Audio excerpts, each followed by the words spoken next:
ஓம் ஸ்ரீ குருப்யோ நமக. உனக்குள் உன்னை தேடு. Doctor Walter Doyle Staples. In search of your true self. அத்தியாயம் 4. சிந்தி, மறுமுறை சிந்தி, அதன் பிறகு மேலும் சிந்தி. எப்போதெல்லாம் தவறு கண்டுபிடிக்கப்பட்டு சரி செய்யப்படுகிறதோ அதுதான் சரியானது. தவறுகளின் பாதைதான் சத்தியத்தின் பாதை. நான் 18 வயதில் செய்ய முடியாத ஒரு செயலை போல இப்போது என்னால் செய்ய முடியாத செயல் எதுவும் இல்லை. நான் என்னுடைய 18 வயதில் எதையும் செய்யவில்லை. அதைவிடவும் 17 வயதில் மோசமாக இருந்தேன். என்னுடைய 25 வயதில் கூட நான் இப்படி உயிர் துடிப்போடு இல்லை. இப்போதைக்கு தேவைப்படும் ஒவ்வொன்றையும் நான் சேகரித்திருக்கிறேன். அந்த பழைய நிலையை நான் வெறுக்கிறேன். ஆனால் இப்போது நான் மிக நன்றாகவே இருக்கிறேன். George Burns.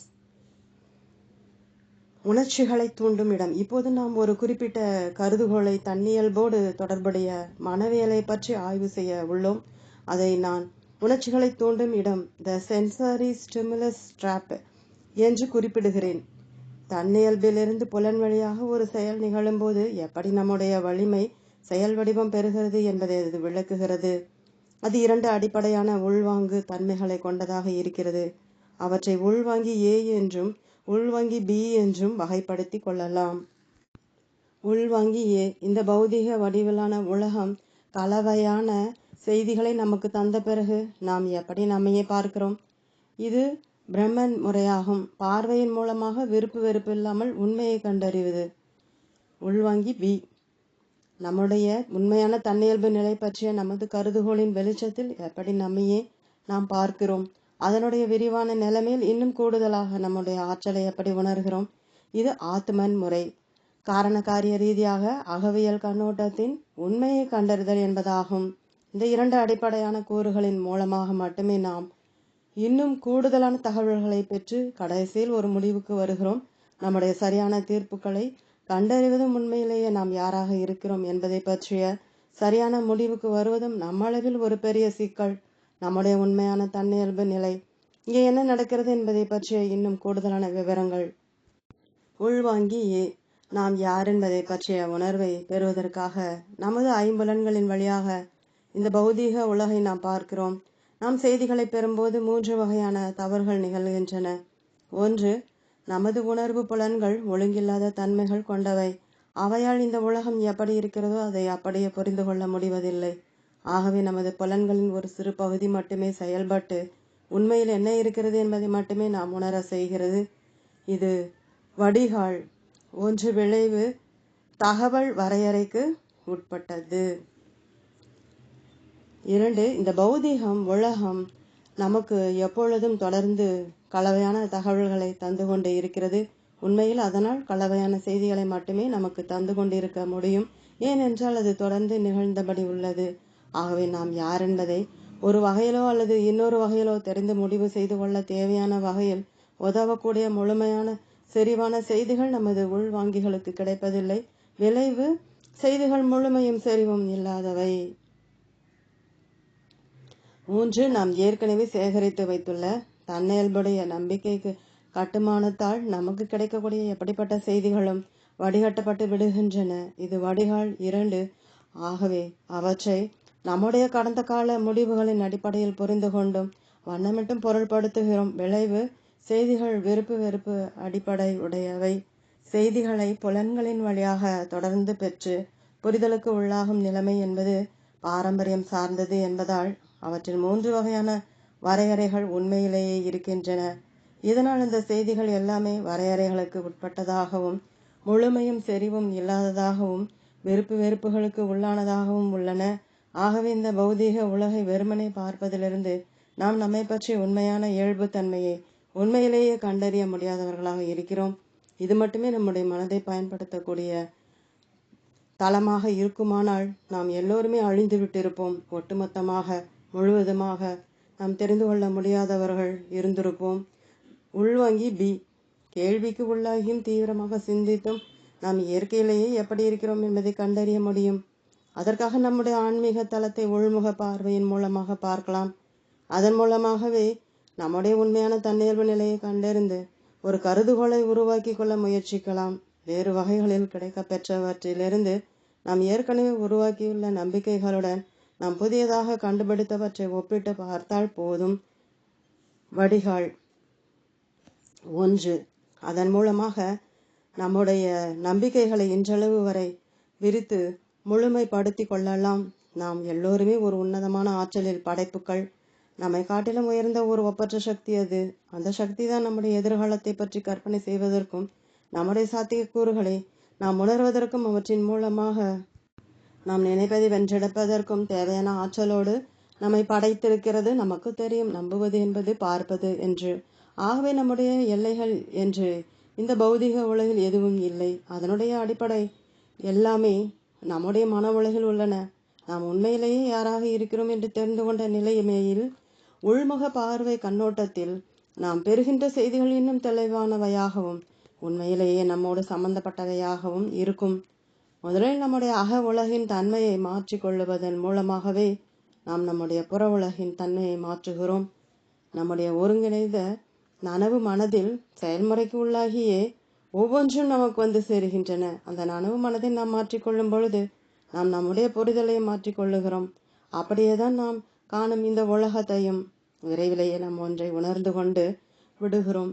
உண்மையில் நாம் யாராக இருக்கிறோம் என்று நாம் நினைப்பதை நமது புலன்களின் மூலமாக நாம் உள்வாங்கி கொண்டவற்றின் அடிப்படையில் சிந்தித்து நாம் யாராக இருக்கிறோம் என்று தீர்மானிக்கிறோம் என்பதை அவை யாவுமே சிதறலானவையாக இருந்து பல வகையிலும் பொருள் கொள்ளக்கூடியவையாக உள்ளன. ஒரு வகையில் மட்டுமே பொருள் கொள்ளக்கூடிய வகையில் ஒரு சமயத்தில் முடிவு செய்யப்பட்டு விட்டால் பின்னால் எந்த சமயத்திலும் நம்முடைய உண்மையான இயல்புத்தன்மை குறித்து வேறு விதமாக பொருள் கொள்ள முடியாது. நாம் மேலானவர்கள், இன்னும் மேலானவர்கள், நாம் யாராக இருக்கிறோம் என்று நாம் நினைத்து கொண்டிருப்பதை காட்டிலும் மேலானவர்கள். அதை நம்முடைய வாழ்க்கையில் முழுவதிலும் கூட கண்டறிய முடியாது. வாழ்க்கையில் நாம் எதையெல்லாம் கண்டுபிடித்து அதையெல்லாம் வென்றெடுக்க வேண்டுமென்று முயற்சி செய்கிறோமோ அதற்கு 75 ஆண்டுகள் மட்டுமல்ல, அதற்கு மேலும் பல வருடங்கள் இருந்தாலும் போதாது. பல வகையான தொழில்துறைகளில் சட்ட, மருத்துவம் அல்லது இண்டி 500இல் கார் ஓட்டுதல் போன்றவற்றைக்கு 10 முதல் 15 ஆண்டுகள் வரை பயிற்சியும் நடைமுறை அறிவும் தேவைப்படுகின்றன. ஆனாலும் கூட ஏதேனும் ஒரு தனிப்பட்ட துறையில் வெற்றி கொள்ளக்கூடிய ஒரு தனிப்பட்ட துறையில் தொடர்ந்து செயல்பட்டு ஏதேனும் ஒரு வகையில் அர்த்தமுள்ளதும் முக்கியமானதுமான ஒன்றை சாதிக்க போதுமான நேரம் இருக்கவே செய்கிறது. இந்த இடத்தில்தான் நாம் உண்மையிலேயே யாராக இருக்கிறோம் என்று சரியாக கண்டுகொள்ள முடியும். நாம் யாராக இருப்பதாக நினைத்து கொண்டிருக்கிறோமோ அவராக நாம் இல்லை. நாம் சொல்லுகின்ற ஒவ்வொரு சொல்லிலும் ஒவ்வொரு செயலிலும் நாம் யாராக இருக்கிறோம் என்று நாம் எப்போதும் சிந்தித்து கொண்டும் செயல்பட்டு கொண்டிருந்தாலும் கூட நாம் எதை பற்றி சிந்திக்க வேண்டும் என்று நம்மள் ஒவ்வொருவருமே முடிவு செய்து கொள்ள முடியும். நாம் எதை பற்றிய சிந்தனைகளை தேர்ந்தெடுத்து கொள்ளுகிறோமோ அவற்றை மையப்படுத்தி சிந்திக்க முடியும். புற உலகிலிருந்து பரவலாகவும் சிதறலாகவும் உள்ள சிந்தனைகளை காட்டிலும் அவை மேலானவை. நாம் விரும்பும் நோக்கங்களையும் தாகங்களையும் தவிர்த்து நம்முடைய சுற்றுப்புற சூழலில் உள்ள நிலைமைகளுக்கு தகுந்தபடி எவ்வித முக்கியத்துவத்துடனும் எதுவும் நம்முடைய சிந்தனையை தூண்டி விடுவதில்லை. அது குறித்த ஒரு விதி உண்டு. நம்முடைய நனவு மனதில் எது உறுதியாக வேறு ஒன்றுகிறதோ அது மட்டுமே அழுத்தமான பதிவையும் பாதிப்பையும் ஏற்படுத்தும். ஆகவே நம்முடைய உள்நோக்கிய தரிசனம் பார்வை என்பது நாம் எதன் மீது நம்முடைய விருப்பங்களை கூடுதலாக்குகிறோமோ அதை பொறுத்தே அமையும். இந்த தளத்திலேயே நம்முடைய புலன்கள் செய்திகளை உள்வாங்கி ஏற்றுக்கொள்ளும். தோல்வி அடைவதற்கான எவ்வித சாத்தியமும் நமக்கு இல்லை. நமது மனநிலையை மேலாண்மை செய்தல். ஒரு நேரத்தில் நம்முடைய மனம் ஒரே ஒரு சிந்தனையை பற்றி மட்டுமே கூர்மையான கவனத்தை செலுத்தும் என்பதை நாம் அறிவோம். ஒரே நேரத்தில் 2 நிலைமைகளை பற்றி நம்முடைய மனம் கவனம் செலுத்த முடியாது. நாம் சரியான சிந்தனைகளை தேர்ந்தெடுக்கிறோம். நாம் சரியான படங்களை வரைந்திருக்கிறோம்.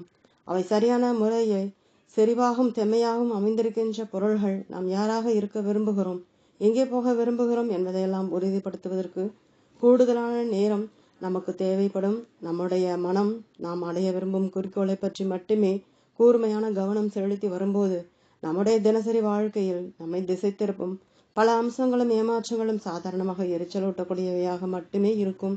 நம்முடைய பாதையில் அவை தடைக்கற்களாக இருக்க மாட்டா. உங்களுடைய மனநிலையை கட்டுப்படுத்தி மேலாண்மை செய்ய 5 வழிமுறைகள். 1.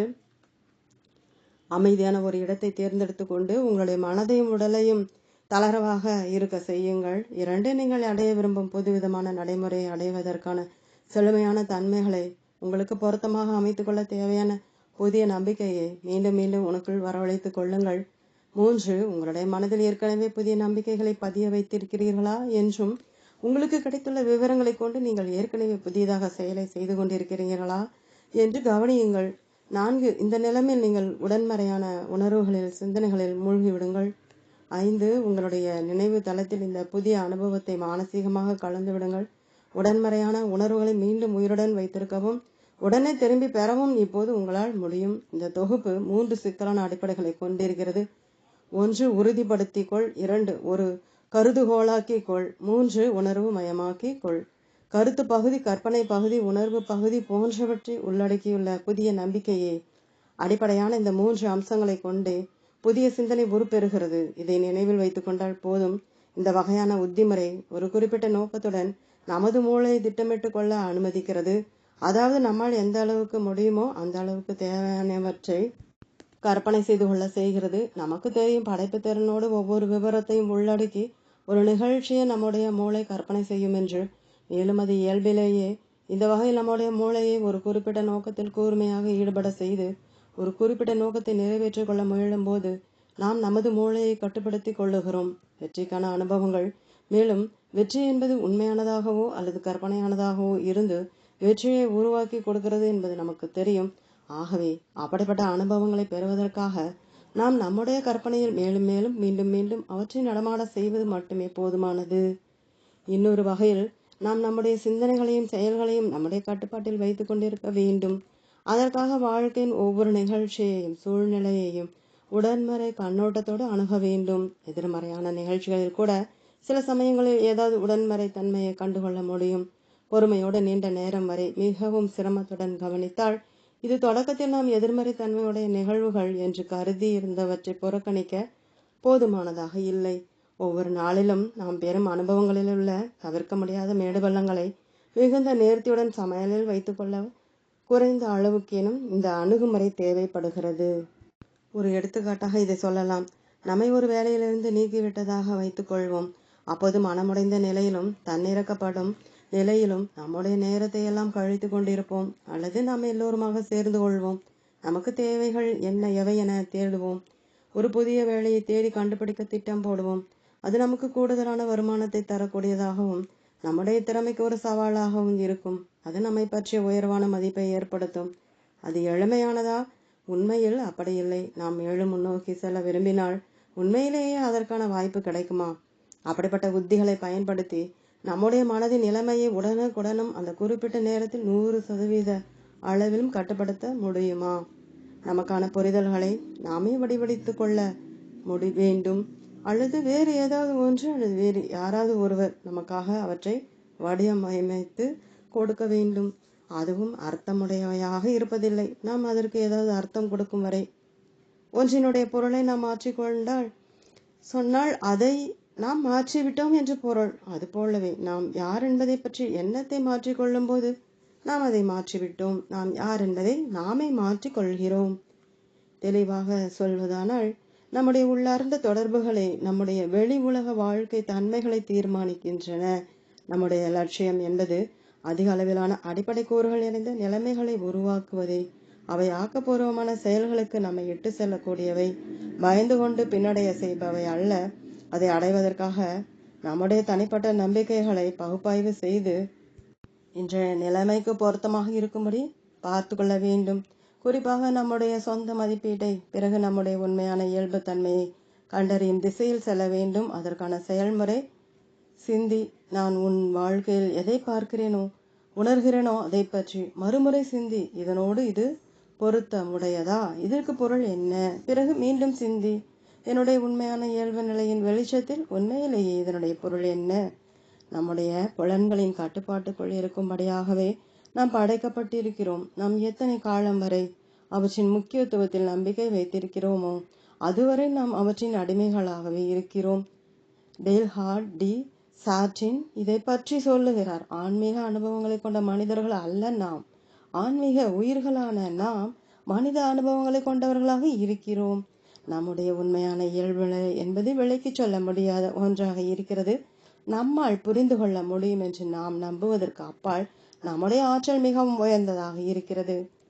உடன்மறைகளின் மீது கவனம் செலுத்துதல். டெரி ஆண்டர்சன் நினைவு கூறுங்கள், அவர் தி அசோசியேட்டட் பிரஸின் நிருபராக இருந்தவர். லபானியர்கள் அவரை பிடித்து வைத்திருந்தனர். அவரை 1991 விடுதலை செய்தனர். சுமார் 7 ஆண்டுகள் வரை சிறையில் இருந்தவர். அப்போது சகித்து கொள்ள முடியாத அளவுக்கு உடல் அளவிலும் மன அளவிலும் சித்திரவதை செய்யப்பட்டார். அவர் தன்னுடைய லட்சியத்தில் தளராமல் இருந்தார். அது மட்டுமல்ல, அவர் விடுதலையான போது வியக்கக்கூடிய அளவில் பொருத்தமானவராகவும் உடல்நலம் உள்ளவராகவும் இருந்தார். அவரால் எப்படி அந்த மாதிரி இருக்க முடிந்தது? அவருடைய சிந்தனைகளை அவர் தன்னுடைய கட்டுப்பாட்டுக்குள் வைத்திருந்தாரா?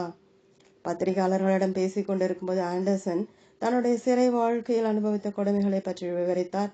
சங்கிலிகள், கண்களை கட்டி வைத்திருத்தல், அழுகி போன உணவு, தினமும் காவலர்கள் கொடுத்த அடிகள் பற்றியெல்லாம் சொன்னார். என்னுடைய மூளை சிதைந்து விடுமோ என நான் கவலையாக இருந்தேன். என்னுடைய மனம் அவ்வப்போது மிகவும் மோசமான வகையில் புண்படுத்தப்பட்டது. எது என்னை காப்பாற்றியது என்றால், நான் வைத்திருந்த நம்பிக்கையும் தளராத மன உறுதியும் தான். தினமும் எழுந்த உடனே உங்களுடைய ஆற்றலை வணங்குங்கள். தன்னுடைய சுற்றுப்புற சூழலுக்கு ஆண்டர்சன் பலியாகி இருக்கக்கூடும். அவற்றுக்கு எதிர்மறையான எண்ணங்களை தரக்கூடிய தன்மைகளை இருந்தன. அந்த நிலையில் அவர் தன்னை இழந்திருந்தால் அவை அவரை வெற்றி கொண்டிருக்கும், அவரை அழித்திருக்கும். 5 சிறந்த உண்மைகள். 1. வெற்றி என்பது எதிர்பாராத ஒன்று அல்ல. 2. தோல்விக்கான தடயங்கள் இருப்பதைப் போலவே வெற்றிக்கும் தடயங்கள் உண்டு. 3. ஒரு காரண காரியத்தின் விளைவே வெற்றி. 4. நம்முடைய சிந்தனைகளை எல்லாவற்றிற்கும் காரணம் நம்முடைய நடத்தையும் சூழ்நிலையுமே அதனுடைய தாக்கங்கள். ஆனாலும் 5. நம்மால் சிந்தனைகளை தேர்ந்தெடுக்க முடியும். அதனால் அவற்றின் தாக்கத்தையும் நம்மால் கட்டுப்படுத்த முடியும். மொத்தத்தில் நாம் எல்லோருமே மேலும் வெற்றி பெறுவதற்கு தேவையானவற்றை கற்றுக்கொள்ள முடியும், எந்த நிலையிலும்.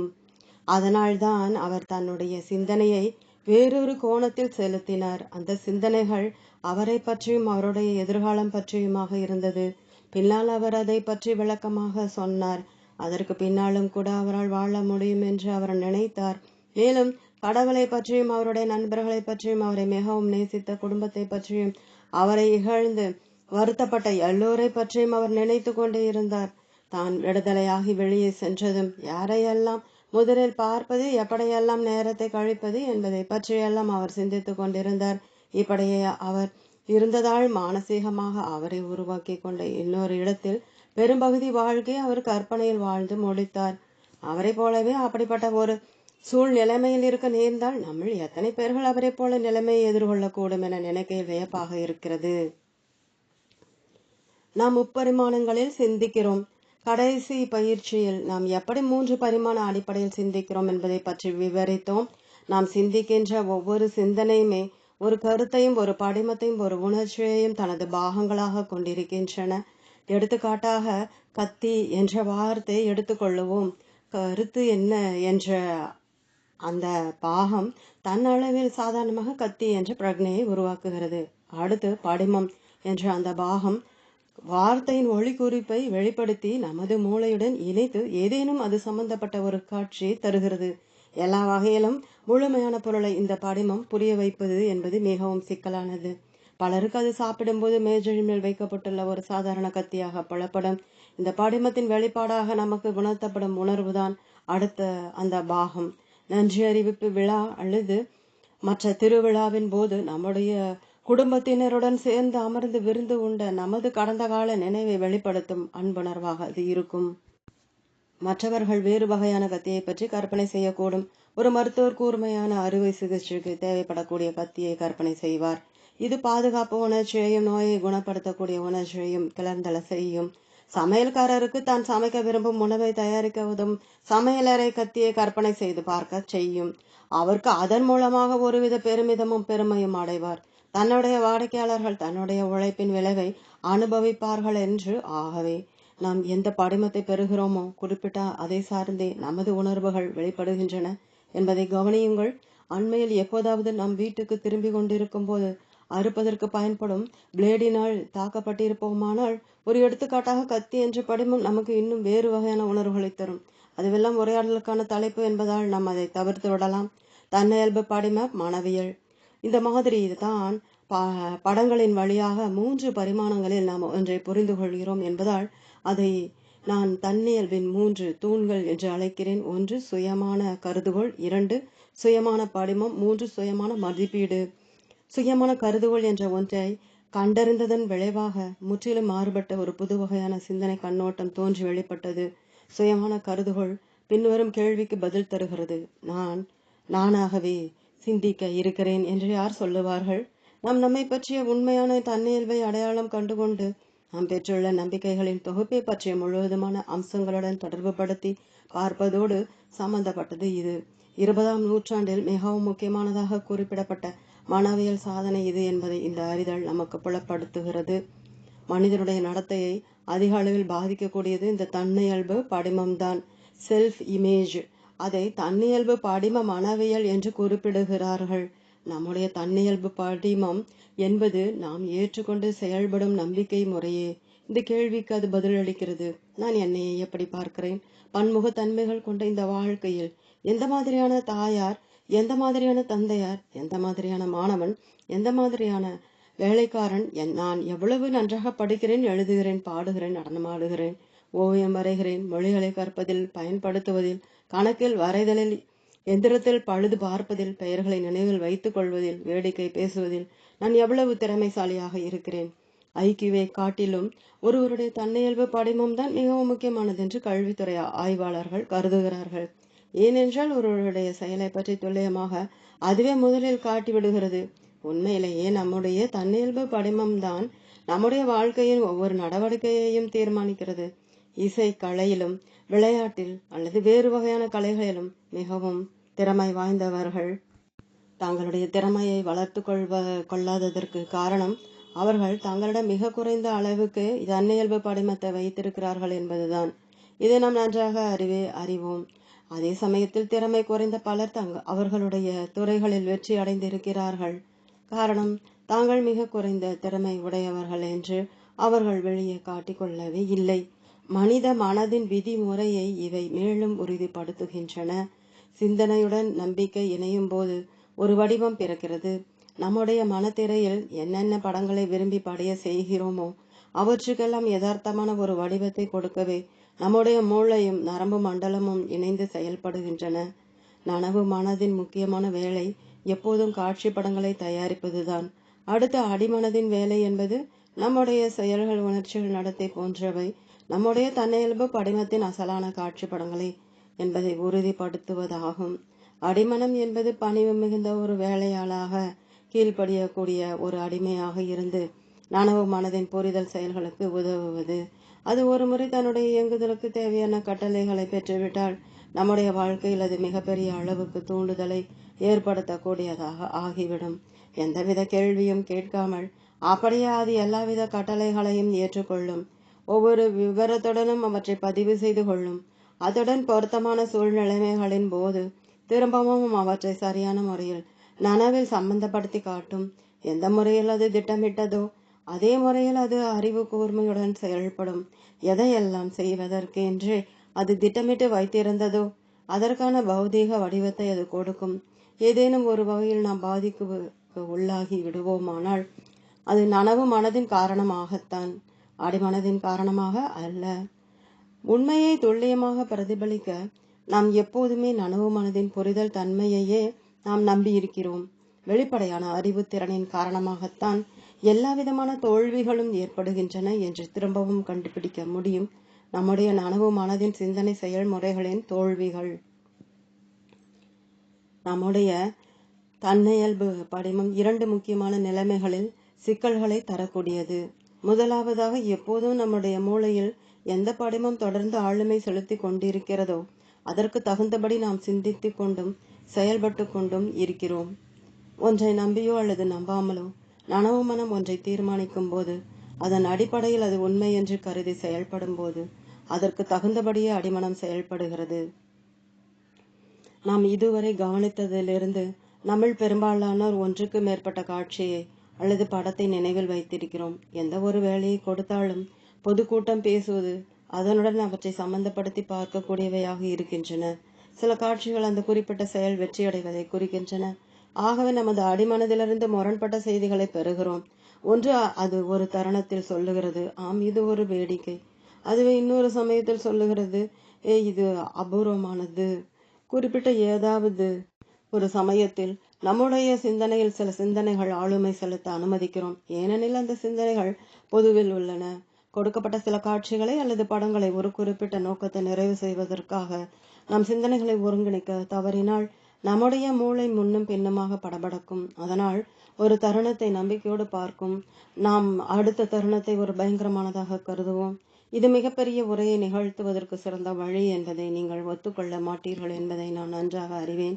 இரண்டாவதாக, நம்முடைய தன்னியல்பு படிமம் நம்மை பற்றி மற்றவர்கள் என்ன நினைக்கிறார்கள், எப்படி எதிர்வினைக்கும் தூண்டுதலுக்கும் உள்ளாகிறார்கள் என்பதை தீர்மானிக்கிறது. நாம் நம்மை எப்படி பார்க்க விரும்புகிறோமோ அப்படி மற்றவர்கள் நம்மை மிகவும் கூர்மையாக பார்க்கிறார்கள். நம்முடைய வார்த்தைகள், செயல்கள் வாயிலாக நம்முடைய தன்னியல்பு பற்றிய ஒரு அர்த்தத்தை கண்டுகொண்டு பாராட்ட சிந்திக்கின்ற நாம் யார்? நம்முடைய கருத்துக்களை பொதுவாக ஏற்றுக்கொள்ள மற்றவர்களோடு ஒப்பிட்டு பார்க்காமல் நம்மை புரிந்து கொள்ள விரும்புகிறார்கள். நாம் நம்மை தெரிந்து கொண்ட வகையில் மிகச் சரியாக இருக்கிறோம் என்று அவர்கள் அனுமானித்துக் கொள்கிறார்கள். உண்மையில் பெரும்பாலும் நாம் அப்படி இல்லாமல் இருக்கும்போது கூட சில நிகழ்ச்சிகளின் போது நாம் நம்மை எப்படி பார்ப்பதில்லையோ அப்படி மற்றவர்கள் நம்மை பார்க்கிறார்கள். அவர்களால் சில அடிப்படை சான்றுகளின் மூலமாக நம்மை மதிப்பீடு செய்ய முடிகிறது. அப்படி நாம் செய்வதில்லை அல்லது முடிவதில்லை.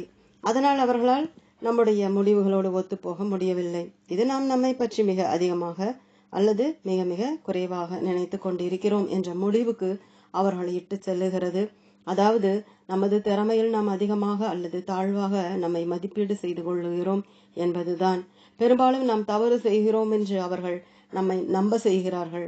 ஆனாலும் வெற்றியடைய முடியாத நிலைமைகளில்தான் அந்த நிலைமைகளில் நாம் மற்றவர்களுடைய கருத்துகளுக்கு மேலாக நம்மை பற்றிய கருத்துக்களை வெளிப்படுத்த முயற்சிக்கிறோம். இது நம்முடைய மிகப்பெரிய ஆணவத்தின் செயலாக இருக்கிறது. நாம் சிந்திப்பதால் நமக்கு நன்றாகவே தெரியும். ஒரு வகையில் இந்த மாதிரியான கண்ணோட்டம் தற்போதைய நமது சிந்தனை முறைக்குள் நம்மை கட்டுப்படுத்தி விடுகிறது. உண்மையில் நாம் எங்கே இருக்கிறோமோ அங்கேதான் இருக்கிறோம். அடுக்குமுறை கருதுகோள். இது மாதிரியான செயல்முறையை நான் அடுக்குமுறை என்று அழைக்கிறேன். நாம் வெளியேயும் பார்க்கிறோம், மேலும் குழப்பமான கலவையான செய்திகளை இந்த உலகில் பரவலாக பார்க்கிறோம். வாழ்க்கையின் பல வகையான நிலைமைகளில் நாம் நம்மை பார்ப்பது போல நமக்குள் பார்ப்பது போல பார்க்கிறோம். கணவனாக அல்லது மனைவியாக, பெற்றோராக, வேலைக்காரனாக, தொழிலதிபராக, உடற்பயிற்சியாளராக, சமையல்காரராக, கார் டிரைவராக, மேலும் இப்படியே நாம் ஒவ்வொருவருமே ஆயிரக்கணக்கான காட்சிகளை அல்லது படங்களை நம்முடைய நினைவில் சேகரித்து வைத்திருக்கிறோம். மாறுபட்ட யதார்த்தமான வாழ்க்கையில் நாம் நம்மை எப்படி பார்த்து கொள்கிறோம் என்பதை அவை குறிப்பிட்டு காட்டுகின்றன. ஒரு சூழலில் நாமே எப்படி பார்த்து கொள்ளுகிறோமோ அப்படித்தான் நம்மை சுற்றியுள்ள இந்த பௌதீக உலகத்தை பார்த்து நாம் புரிந்து கொண்டு அதை விலக்கி சொல்லுகிறோம். இதுதான் அடுக்குமுறை. நமக்குள் ஏற்கனவே சேகரித்து வைக்கப்பட்டுள்ள பல வகையான உலகியல் படங்களில் உச்சையல் நமக்கு தேவையானவற்றை அடுக்கி வைத்திருக்கிறோம். எடுத்துக்காட்டாக, நீங்கள் நினைப்பதற்கு முன்பாகவே நீங்கள் வாங்க இருக்கும் ஒரு பொருளை வாங்க செய்வதற்கு முயற்சிக்கும் ஒரு விற்பனையாளனை சொல்லலாம். அதற்கு நீங்கள் எதிர்வினை செய்ய பல வழிகள் உள்ளன. அதை ஏற்றுக்கொள்ளலாம், தயங்கலாம், பித்து பிடித்தது போல உணரலாம், விலகி செல்லலாம், அல்லது அதை வாங்கி கொள்ள முடிவு செய்ய அவகாசம் தேவை என்று சொல்லலாம்.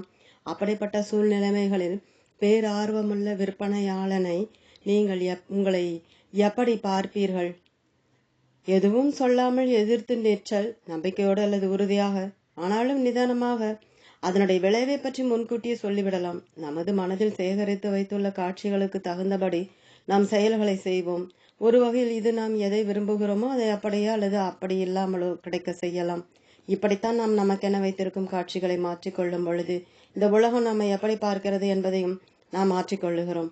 நம்முடைய தன்னியல்பு படிவம்தான் நாம் நம்மை எப்படி பார்க்கிறோம் என்ற நிலையில்தான் நாம் எதிர்கொள்ளும் ஒவ்வொன்றை பற்றியும் புரிந்து கொண்டு விளக்கி கூறுகிறோம்.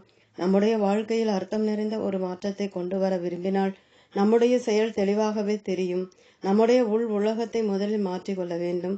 நம்மை சுற்றியுள்ள புற உலகத்தை மாற்றுவதற்கு விரும்பினால் தன்னியல்பு படிம மனவியலின் அடிப்படையை இதுதான்.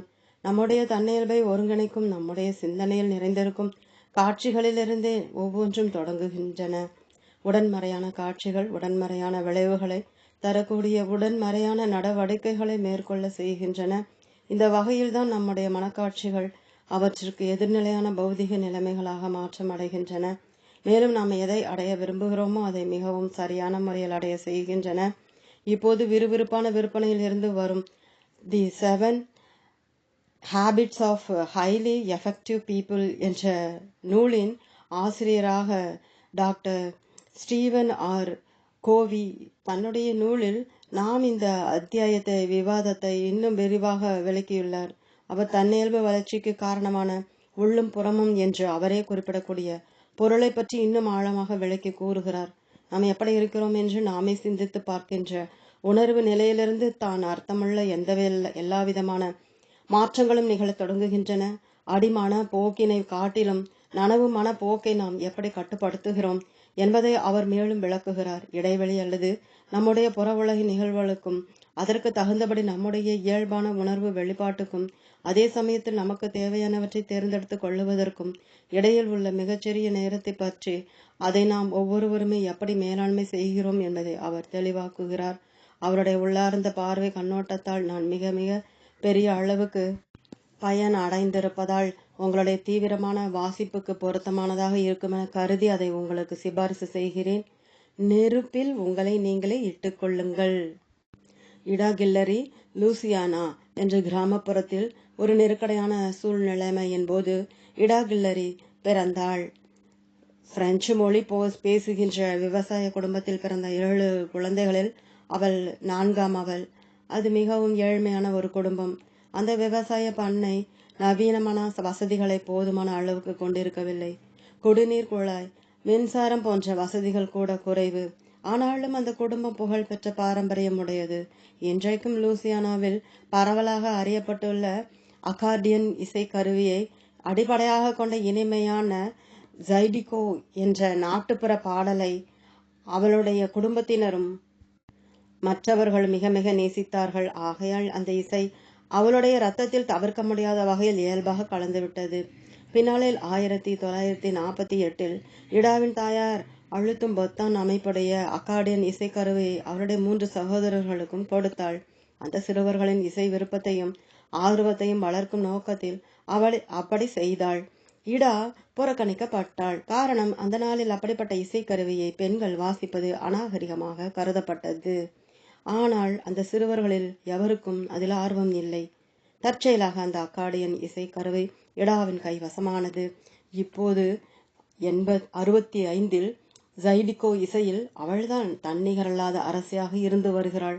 அவள் கிராமி விருது பெற்றிருக்கிறாள். 8 இசை ஆல்ப நூல்களை வெளியிட்டிருக்கிறாள். உலகம் முழுவதுமாக உள்ள இசை பிரியர்களுக்கு ஜைடிகோ இசையை அறிமுகப்படுத்தி இருக்கிறாள். இதோடு மட்டும் அவள் நின்றுவிடவில்லை. நாட்டுப்புற இசையில் அவள் அடைந்துள்ள வெற்றி லூசியானாவில் உள்ள கிரியோல் மக்களுக்கு அவள் மிகவும் பிடித்தமானவளாகிவிட்டாள். காஜூன் போன்ற மிகவும் சுவையான உணவில் அடங்கியுள்ள கும்போ, ஜாம்பாலியா, எட்டுஃபி போன்றவை நிறைந்த உணவை தயாரிக்க உதவும் சமையல் குறிப்பு புத்தகம் போல அந்த மக்களுக்கு உதவுகிறது. இன்று தன்னுடைய கலையின் மூலமாக இடா மற்றவர்களை செல்வந்தராக்கி தானும் செல்வந்தராகி மிகுந்த மகிழ்ச்சியோடு வாழ்ந்து வருகிறாள். மற்றவர்களுடைய நன்மைக்காக உங்களிடமிருந்து ஏதேனும் ஒன்றை கொடுப்பதன் மாறுபட்ட தன்மையை நீங்கள் உணரலாம். இடா குவெல்லரி அந்த மாறுபட்ட தன்மையை உருவாக்கி இருக்கிறாள். அவள் மிக பெரிய கனவுகளை காண்பதற்கு கனவு கண்டாள். இப்படிப்பட்ட ஒரு நடைமுறையில் அவள் தன்னையை நெருப்பில் இட்டு கொண்டாள். தொடரும். ஓம்.